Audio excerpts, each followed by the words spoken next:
Back up on the roof, well, not on the roof, we're actually on the lift. You can see quite a ways up. And this is where we put in the liner last night. We're just coming back up to inspect it. We're going to cut it off, cap it, finish putting the screws in, silicone some more. There's another thing here that goes here, and then the cap, and then we'll double check any silicone spots. We brought it on the roof last night, and then about 5 people, we worked it down through and just barely got it in. It was a very snug fit. Thank goodness we ordered the heavy duty, or we probably would have crushed it. Well, we would have crushed it, no question. So it worked out really good now that it's in.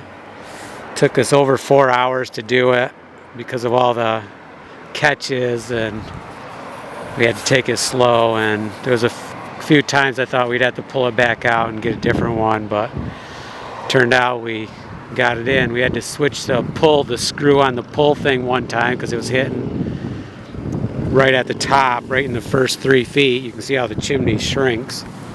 Well, you can see it better this way.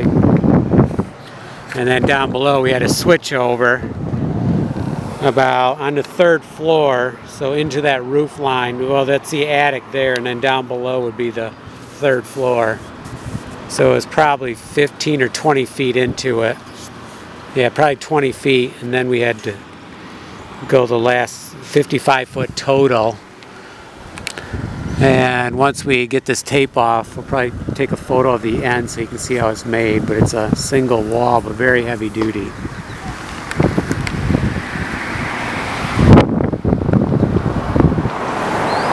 Here we are, we finished the cap.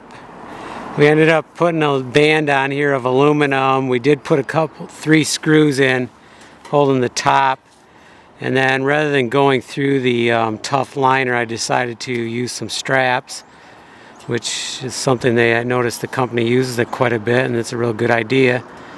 So I ended up using 3 straps. They're like $2 and something each, so it wasn't that bad. Not the heavy duty ones, but extras. I'd rather do more than just one really strong one. And we siliconed here. We also siliconed underneath the collar. I forgot about the collar going down here, so maybe that was kind of a little mistake there. But I guess I could have tested it ahead of time. But I think we're okay because I also siliconed underneath, so anything going in there is going to also be blocked. So I think we're good to go. And I looked down through and I could not see anything wrong. I also looked up through and I couldn't see anything wrong. And I think I could see all the way to where it switched over from one flue to the other. So now we're gonna maybe do some reinforcing on the chimney. Some mortar. Gonna mix up some red mortar and come back up and do some work on that. You can see it needs some work, TLC. And then I think we're ready to start working on the stove inside and get it hooked up. Good to go.